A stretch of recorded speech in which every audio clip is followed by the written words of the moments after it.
Selling, selling, cellaring, selling luxury homes in today's environment is challenging. I'm Larry Lawfer, your host each week here on Broker Talk.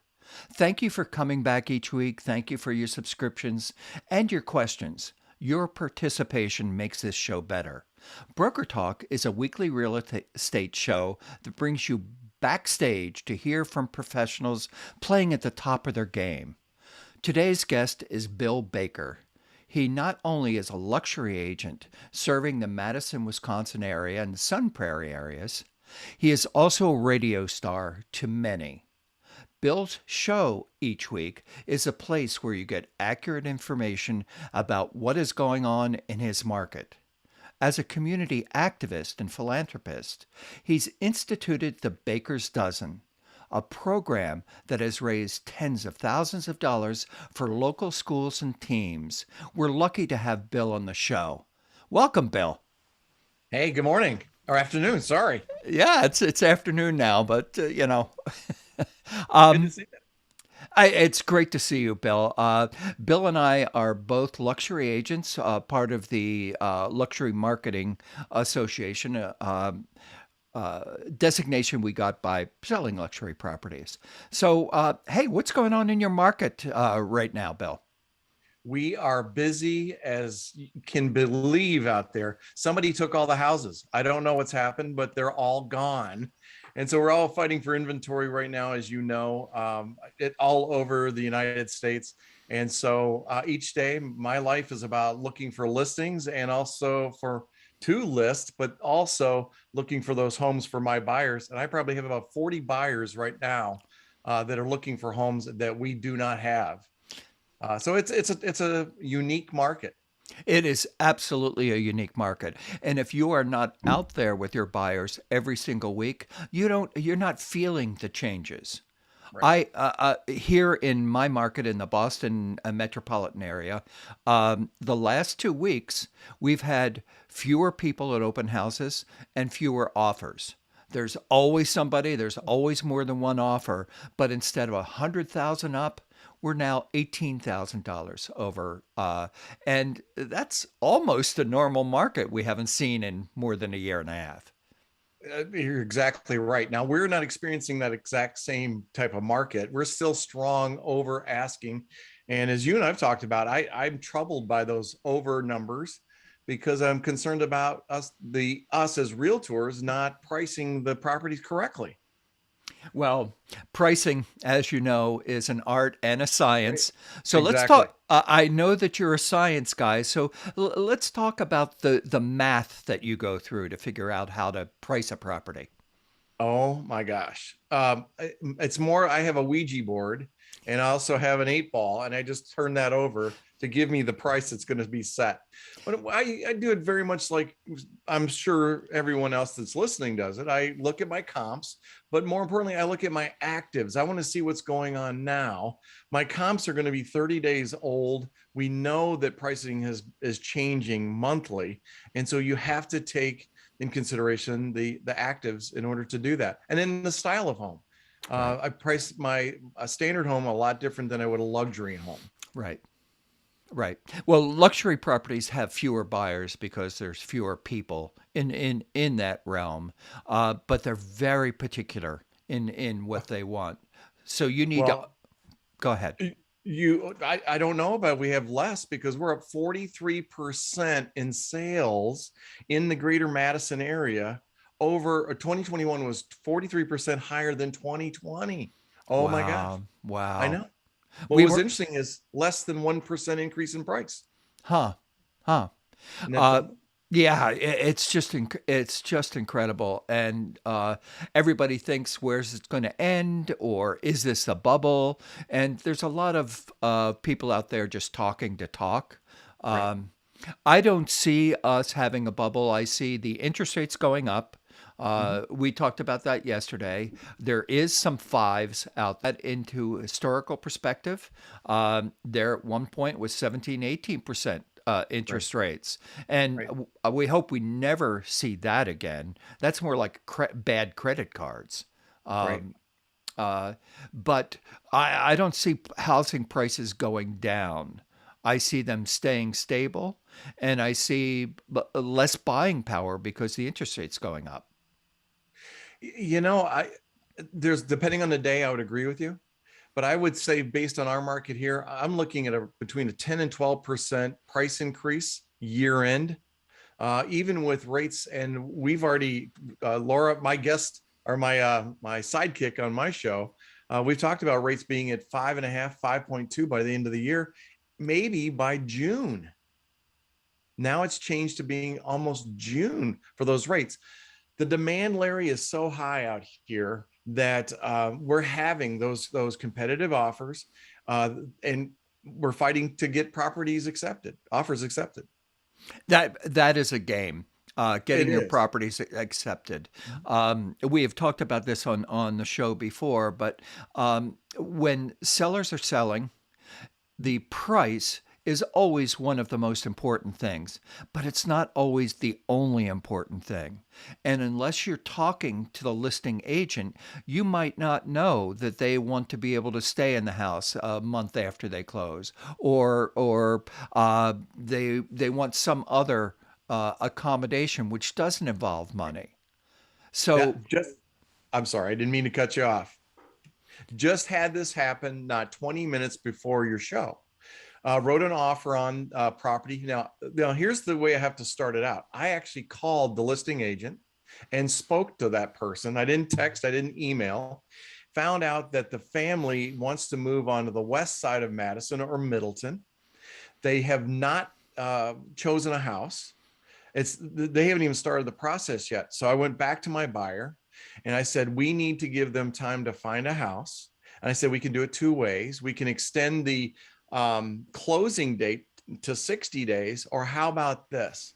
We close in 30, but we'll let them stay in that house for 30 days at no charge. Not 10 minutes after I talked to the listing agent to tell her what kind of offer was coming across, she called back. She said, we'll be signing your offer. Had nothing to do. I mean, price wasn't, we didn't go that strong over price, couple of thousand. yeah, And it's a first time home buyer. It's a young girl and young lady, and it worked. I mean, yeah, and I think it comes down to, as you and I have talked about, listening, yeah, yeah. listening. Being curious enough to ask the question, Right. not being a d-bag agent who thinks they know all the answers, but actually find out the answers. And Exactly. we're not supposed to make fun of other people, and I didn't. But but there are people out there that think they know, and I live, you know, close enough to Harvard and MIT that I already know I'm not the smartest guy in the room ever. So I don't pretend to be. You know, Sure. you got to know your business, and if you don't know your answer, you got to ask. You know, say it and go find the answer because the answers are out there. Don't make it Exactly. up. Don't make it Right. up. But it You, starts with communications. one of the things that I was reading on the uh, Facebook, there's a bunch of real estate groups out there. A Sure. lot of them are on Facebook. It seems as though so much of what that is younger agents trying to find out something really kind of basic. And instead of asking their broker or somebody in their office, they go on to, Facebook and they said, hey, what's the best way to deliver an offer? It's like, what? Um, uh, I think that it's important that the people that you have around you are good people and Always. and open. And we happen to both belong to, I can't say a franchise, but an agency that is worldwide, and everyone is a partner because we all own stock in the business. Correct. And if you make more money, I am making more money. Correct. And that doesn't exist anywhere else. Some of No. the other places they'll share, they call it profit share. But Correct. profit share is like what's left over after you make a movie. There's Right. all kinds of ways to dodge that. And this is not profit share, this is revenue share. That's top line. So anyway, this isn't a show to promote EXP. I'm in any way. This is a show to highlight people who do things in a unique way. So let's talk for a moment about the unique way in which you bring buyers to your agency. You don't just put a sign in and put it No. on MLS and just sit there and wait. Well, and that started when I entered the real estate market back in 2006, and against my will, basically, because I thought that I had the opinion that real estate agents were tour guides, and I didn't want anything to do with that. I wanted to use the professionalism that I had and what I'd learned through my distributorship, my medical distributorship that I'd sold, so I created a way of uh, approaching the sellers to sell their properties. And the way to do that, I had to be unique. I had to have my value proposition, and it had to be unique. And one of those was bringing buyers to your property instead of just putting a sign in the yard, an ad in the paper, throwing it on the MLS, and then praying it's going to sell. And the way I did that was by searching, going through expireds, looking for buyers and sellers in expireds, or having call captures on, or sign captures on my post, and showing my sellers how I would do that, and actually demonstrating the scripts that I used to do that. So it was very assertive, but I would say aggressive in going out there, because my goal when I first started in the business was to double as often as I could, because that's how you make the money. Yeah. Well, I think you're calling it assertive. I'm saying it's proactive. You're Oh, right, proactively right, promoting your clients, right. your clients thing. I want to share a couple of the things that I do that are similar to that. Many agents don't do these kinds of things, but if you have a luxury property and it's going up on the market, I'll go into my local MLS and I'll do a search around that area, circle marketing, Sure. and I'm looking for any agent or Mhm. broker. If my property is a $3 million property, I want to find out the agents in the last year who have sold a $3 million property, because Right. they're most likely going to have. And I always do a special open house for those people. Uh, and they get special food and all of that because I want them to bring their clients, Right. and it kind of bump starts everything. Then the whole circle marketing, let the neighbors know and things like that. Right. Quite often with luxury, you don't want a ton of people through the house. There's a whole bunch of liability on there, and you can't leave people. You can't meet them at the open door and let them just walk through. You can't do that with luxury properties because you have a fiduciary responsibility. People will open up medicine cabinets. They will. you know Now, we've had it where with my team, we have 2 or 3 people there along with a lender that's supporting us. And it's really just to, give support to the property, but actually to be the eyes and ears of the property. Yeah, yeah. Um, how did you get from healthcare? You said you backed into it, but you went from healthcare, selling medical Uh-huh. devices, to selling Right. real estate. What was that transition? Baker Healthcare was the largest family-owned wholesale distributorship of medical equipment and supplies in the state of Wisconsin. Not that I've ever said that once or twice.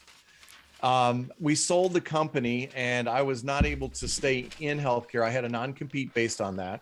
And my wife at the time was a real estate agent, a broker, and she suggested that I go get my license. And I said, I don't want to be a tour guide. She said, it's all about contracts. You always get in the way when we buy something. Just go take the class. And I did. I sat in a Yeah. room with 72 other people for 80 hours total. I'm in a suit and bow tie, and I'm looking around the room going, oh my gosh, this might be like shooting fish in a barrel. How about that little Southern term? And that's how it got started. Yeah. And then I wrote a business plan to work with luxury, residential income, and commercial customers, not properties, customers. Yeah. And that's how we built our business. And the first year was 52 transactions when I started at Keller Williams. That's a good number to start with. Yeah. Most people don't have anywhere near that. Um, uh, there is a you have 80 hours. When I the year before I got my license in Massachusetts, they only needed 12 hours of Oh, study. You cannot be a professional with 12 hours of study of anything. I mean, think of the contracts that we deal with. Think of, you have to know architecture, you have to know zoning, you have to know Sure. the emotional aspects of people buying and selling property, which is, you know, Right. we need psych degrees for some of this. Um, uh, you can't make up some of the things. I want to do a whole show of wacky stuff that Oh my gosh. yeah, every agent has We'd be here lot. an hour. Oh, it'd be very funny. Um, I found when I came to real estate after two other successful careers, and I thought I was making a big change. I was going from being a creative visual artist, photographer, videographer, director, to a real estate agent. And I thought that there was no connect. And then I remembered growing up, and I came from a separated home. My dad wasn't there. The only time I could ever spend time with him is if I worked with him. So typical, oh yeah, son, come on, you can work with me. Meaning, you know what that means. But he Exactly. he was a home delivery milkman. Oh, So I grew up going into all of my neighbors and all of my high school friends into their houses between 2 o'clock in the morning and 7 o'clock when I had to stop working with my dad and go to school. I had been in most of their houses. My friends, the girls I loved who I couldn't talk to, the bullies who beat me up, and I realized that a couple of things. When you go into a home, that's their home. You have to be discreet. You can't be talking about what's going on inside someone else's house. That's right. private, and that discretion is very important in our business. Um, I also learned that everybody in their kitchen has a messy drawer. There isn't a single person. You're right. Yeah. Um, And to this day, I don't open drawers or anything in anybody's house because it's not my business, unless, if they're special drawers, because now they have those drawers that close themselves and things like that. But I do open the refrigerator. And I think that comes from my dad milkman days. I got to see what's in there. Well, I want to make sure there's no, our buyers are going to open the door, and I want to make sure there's not a bad odor. Oh, yeah. Honestly. Yeah. Oh my gosh. Yeah. Oh Yeah. my God. Yeah. Um, I want to get to a little bit. First of all, your radio show. You just won another pretty fantastic award. You want to share that with the audience? Oh my gosh. About the radio show or about the Yeah. award? The Well, show. the Well, the awards for the radio show, right? correct. Correct. So radio started by accident. I was at a gentleman's condo I was selling, doing the listing, and I'm writing down stuff. He has a plaque on the wall. It's got a microphone on it. And I said, "Are you in radio or TV?" And he says, "A little bit of both." "Why do you ask?" And I said, "Well, I've always thought about doing a radio show that it educates and informs the public on how to buy, sell, or invest in real estate." And he suggested I meet with a gentleman by the name of Jeff Robbins, and in Sun Prairie, where I live, at the Sun Prairie Media Center. Walked into Jeff's office, sat down, told him my idea, and then it happened. He says, "When do you want to start?" "It's a great idea." And I thought I was going to be ill because I Now, had no idea what I was doing. now you had to do it. Right. So 7 years later, we and over 300 and some shows that we've done, various awards for excellence with the Wisconsin Broadcasters Association. But from that came another show called Good Morning Sun Prairie, which I do on Monday mornings. And I'm also the voice of Sun Prairie football. I MC a lot of events. I'll be covering our election coming up here April 5th. Also, I do a lot of that work. So I've become the face of Sun Prairie, and they call me the mayor. That's a good thing. It's all from radio. And I do MC stuff for free for nonprofits, some auctions, things like that. Well, that brings up your philanthropy. So let's talk about the Baker's Dozen for a moment. Oh, cool program. Cool program. What would you like to know? about this How to get program. started? Yeah, Okay, yeah. so well, here's what in our world, I'm sure, and then everybody listening, if you're in business, every day you're approached by someone to buy an ad in a program, or if you're a parent, this is even better. You know, you have to do fundraising for your kids in swimming, football, athletics, dance, whatever it is. And for me, it just wasn't the right bang. That $100 here, $200 here, which I'm glad to do.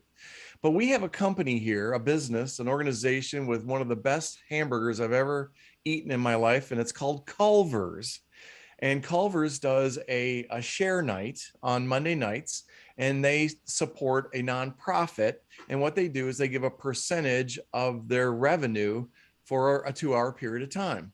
And I thought, what a great idea. So I put it in a package where I could support a program year round and ongoing instead of just one ad at a time. As I just said to the girls soccer uh, vice president of their booster club this morning, I want to give you $100, but I'd rather give you $10,000. And so we created a program where we would give 10% of the commission that we receive to an organization that's committed to the process. Well, my second assistant that I hired one day said, it's a shame that you don't give 13%. And I said, well, why would I do that? She goes, well, it's a baker's dozen and you always get a little bit more. And from that came a baker's dozen. So what we do is we approach nonprofit organizations, especially kids activities, and we'd say to them, commit to us, nothing in writing, no contracts, anything like that.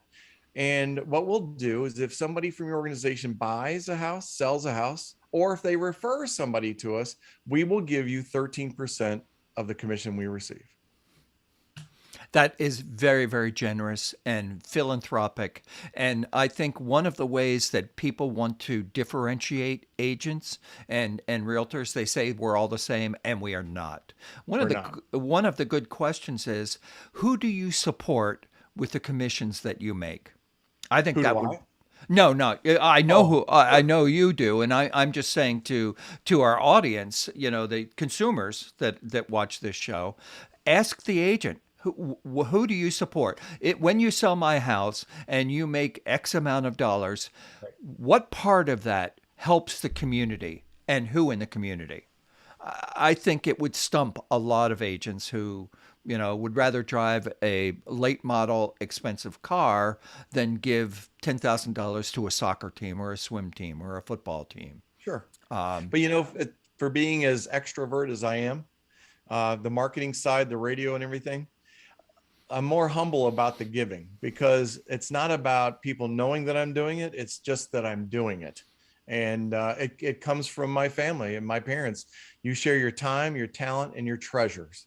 yeah. And that's my faith and my belief in doing that. Yeah. Well, we're not really promoting that or it Sure. right Right. here. We're just sharing that there are good agents who do this every day in their careers. Right. And I think that's absolutely vital because if you're a good agent, you are making a good living. So Yes. you should be supportive. It's Right. just it's built. It should be built into everyone because it's not Give. all for us. Right. And so my saying is give where you live. Give where you live. And there's Give a, where you a live. whole bunch of others that givers get. I think that's Mhm. a BNI thing, Oh, is it? Yeah. I just think it makes me feel good Mhm. when and I'm not looking, I don't want a baseball team or a swimming team or anyone to be wearing my name on there or my company's name. It's not, I would rather, well, I've said this a number of times here, but it's a difference between advertising, public relations, and promotion. Right. Advertising is when you say you're a good date. Public relations is when your mom says you're a good date. Promotion is when your date says you're a good date. I got to write that. Oh, you're recording this, so I'll Yeah, remember that. yeah. I'm going to But borrow that. yeah, you're welcome to. You want your date to say you're a good date because that is authentic and real. You and your mom saying it, yeah, I care about you, you know. I wrote an article about a number of years that ended up in Idman. It was about 10 things you shouldn't be if you think you should be a real estate agent. Oh, And it really? was, and one of them was the person comes in and says, I really like people. You know, there's nothing in the world that will make you hate people faster than being a real estate agent. Not everybody, but No. it's like, oh, I want to be the boss of my own time. How about that one? you Good know, luck with that. yeah, yeah. Good luck. You can try. Yeah, yeah, yeah, yeah. What haven't we talked about, Bill? What are some of the things that you'd like to share with our audience? That especially the radio. If you're an agent out there, it's available to you at no cost. It's called community radio. Now, I've been on iHeart and I've been on community radio, and I prefer community radio because when you get to the iHearts of the world, that's a business, and they're really pushing the dollars in that. And they usually have a couple different programs where you can buy your time for $4, $5, $7,000 a month, doing an hour show, or you can sell that time if you want to. But in community radio, they're just very glad to have you. They're very appreciative. And what's really nice is you get to use their equipment, and you can do all the podcast, TV, radio that you want. And it's a unique way to become the expert in your community, the face of real estate in your community, and Well, do it in a fun way. yeah, not in radio. You're not the face, but the voice of. Well, I'm on Facebook at the Yeah, same time. yeah, yeah. And the other part of that too is all of you people who really don't like the cable companies by law now have to support local That's TV. right. So your local TV station has been set up by cable, and they run your local TV. If you have a good idea, you can have a TV show, Sure. and do the same exact thing. Yeah. The idea is provide good content, provide Right. something that somebody can walk away from and having learned something that they can apply today. I think that's what makes us valuable I think so to too. the people that we work with. So, what do you see as the end of this year? How we're just finishing our first quarter of the year. Right. Wow, it goes by so quickly. I know. I know. Days are long, months and years Sure. go quickly. Sure. But people continue to buy houses, Yeah, and they will continue to buy houses. And our job is to just keep selling them and yeah, help people buy them. I yeah. think if we get caught up in the bubble, as people love to talk about, which I don't see that happening for quite a while, um, then you're lost. You're in the wrong place. Focus Right. on what you do. Focus on that one thing, and that is your lead generation and selling houses and helping people buy them, and then And, help those people invest in another house. right. Answer your phone. Get back to people. Yes. Return your emails. Right. And do that with the other professionals as well. If you get 17 offers on your house, make sure you talk to 17 people to let them Sure. know where they are. You're good, you're bad. I'm sorry, we accepted something else. Give them some feedback because it's a co-broke, Right. and that means you're going to run into them again. Right. So if you're acting like a jerk or entitled or I'm too busy, I couldn't. Let me tell you about people who say they're too busy. They're the ones who are not busy enough. Exactly. Really Exactly busy right. people never Sure. say that. They'll That's true. say, I can do it or I can't do it. If they say they're going to do it, it's going to get done. Right. I had an agent the other day I saw late afternoon talking about their Zillow leads and how they really don't like to do them because they can't find those people a house. And I said, well, why don't you do this? Why don't you give me your leads, and I'll give you 25% off every one of those leads? And he just looked at me. He says, well, no, I'll work my leads. I said, yeah, but you don't have the right frame of mind. Those are people that need your help. Now you got to focus on that. Yeah. He goes, but you would do my leads? I said, well, yeah, I'll do your leads. I have no problem. I'm not buying them, but I'll give you a percentage. Yeah.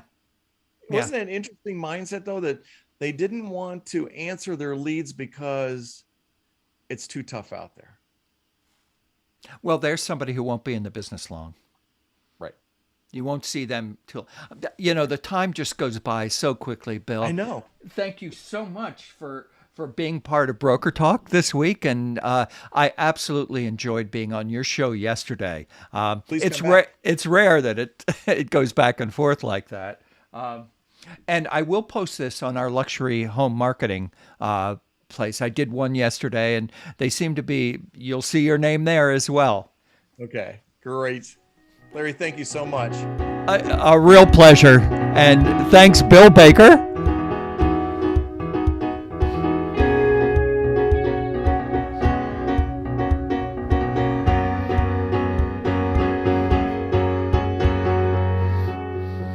How do you like our theme music? I like it. Yeah, I do too. On our next show, I'm going to talk about how I got the theme music. And thank you all for watching. Looking forward to seeing you next week with another great show.